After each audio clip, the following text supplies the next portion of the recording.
Hello student. तो कैसे आप लोग? उम्मीद करते हैं कि आप लोग स्वस्थ एवं मस्त होंगे। यदि आप हिंदी व्याकरण पढ़ना चाहते हैं, जो कि है आज का टॉपिक है संधि, पार्ट नंबर 1, तो इस वीडियो को शुरू से लेकर अंत तक आप लोग जरूर देखिएगा। यदि आप हिंदी व्याकरण पढ़ना चाहते हैं और क्लास 9, 10, 11, 12 इन चारों क्लास में किसी भी क्लास में है और हिंदी माध्यम के स्टूडेंट है तो यह वीडियो आप लोगों के लिए बहुत ही महत्वपूर्ण रहने वाला है, क्योंकि हम जानने वाले हैं आज संधि का पार्ट नंबर 1। सबसे पहले हम संधि को समझेंगे। संधि क्या है? संधि जो है दो अक्षरों के आपस में मिलने से उनमें जो विकार पैदा होता है, उनमें क्या होता है, जो विकार पैदा होता है उसे क्या कहते हैं? संधि कहते हैं। उसे क्या कहते हैं? संधि कहते हैं। आगे हम उदाहरण से समझेंगे कि विकार क्या होता है, इसको समझेंगे वाले। उसके बाद हम समझने वाले संधि। आप लोगों को पता चल गया होगा संधि की परिभाषा के अंतर्गत कि दो अक्षरों के आपस में, दो भी अक्षर मिलेगा ना आपस में, तो मिलने से उनमें जो विकार पैदा होता है उसी को क्या कहते हैं? संधि कहते हैं। संधि और संयोग में बड़ा अंतर। संधि और संयोग में क्या है? बहुत बड़ा अंतर है। संयोग का मतलब सीधे जो शब्द है, शब्द का सीधा शब्द अक्षर जुड़ने से शब्द का सीधा निर्माण हो जाएगा। लेकिन संधि में अक्षर का जो क्या हो जाएगा? अक्षर बदल जाएगा। कई अक्षर जुड़ने के बाद, दो अक्षरों को जुड़ने के बाद तीसरा अक्षर जो आएगा वो अलग अक्षर आ जाएगा। जैसे को हलंत प्लस ओ, मोहलंत प्लस ओ, लोहलंत प्लस ओ। इसमें कुल कितने? 6 अक्षर है, 6 अक्षर है। तो इसमें बन गया क्या? कमल। ये क्या है? संयोग है। यानी अक्षर के जुड़ने पर जो अक्षर बनना चाहिए वही बना, इसको क्या बोलेंगे? संयोग। लेकिन अक्षर जुटा, कोई अक्षर जुटा अलग अक्षर, और तीसरा दो अक्षर जुटा और तीसरा अन्य दोनों से अलग बन गया, तो उसको क्या कहेंगे? संधि कहेंगे। सत प्लस आनंद, सत प्लस आनंद सदानंद। सत प्लस आनंद क्या हो गया? सदानंद।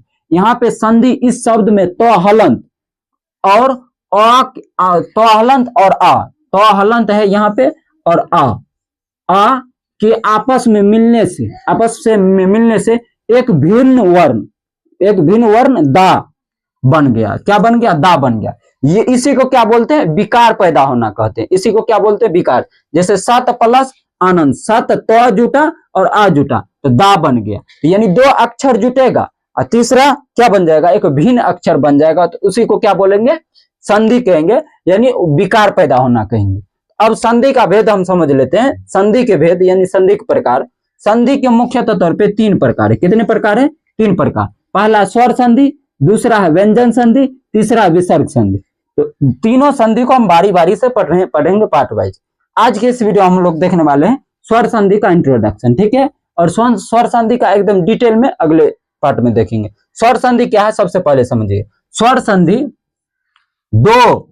दो स्वरों के आपस में मिलने से जो विकार या परिवर्तन होता है उसे क्या कहा जाता है? स्वर संधि कहते हैं।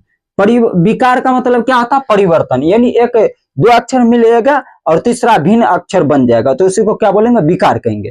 अब इसको समझिए। तो दो स्वरों के आपस में मिलने से जो विकार या परिवर्तन होता है उसे क्या कहा जाता है? उसे स्वर संधि कहते हैं। उसे क्या कहते हैं? स्वर संधि कहते हैं। जैसे आप देखिए, देव प्लस इंद्र क्या बन गया? देवेंद्र। तो देव व में क्या है? अ है, और फिर ई, यहाँ पे ई है।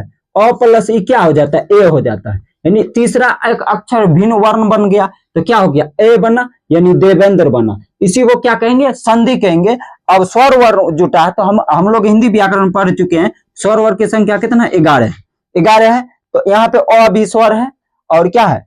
ई भी स्वर है, और बनने के बाद भी क्या बना? स्वर। तो इसी को क्या बोलेंगे? स्वर संधि बोलेंगे। इसको क्या कहा जाएगा? स्वर संधि। जब व्यंजन वर्ण के मिलने से या जो दो वर्ण के मिलने से व्यंजन वर्ण का निर्माण होगा, तो वहां पे क्या समझा जाएगा? व्यंजन संधि समझा जाएगा। व्यंजन संधि और विसर्ग संधि आगे की बात है। अभी हम समझने वाले हैं स्वर संधि के प्रकार। स्वर संधि के 5 मुख्य तत्व भेद हैं। कितने होते हैं?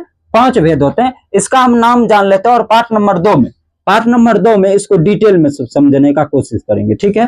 पार्ट नंबर 2 में आप लोग बने रहिएगा। तो इसका जो है स्वर संधि के 5 भेद है। पहला है दीर्घ संधि। दीर्घ संधि क्या होता है? इसको डिटेल में समझेंगे पार्ट नंबर 2 में।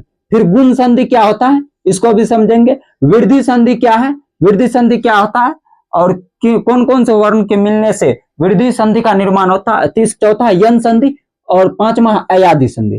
ये पांचों जो है पार्ट नंबर 2 में हम पूरा क्लियर करेंगे कंप्लीट रूप से। तो यदि पार्ट नंबर 2 देखना चाहते हैं, कंप्लीट देखने का कोशिश करेंगे पार्ट नंबर 2 में, यानी स्वर संधि के पांचों भेद को डिटेल में समझेंगे पार्ट नंबर 2 में।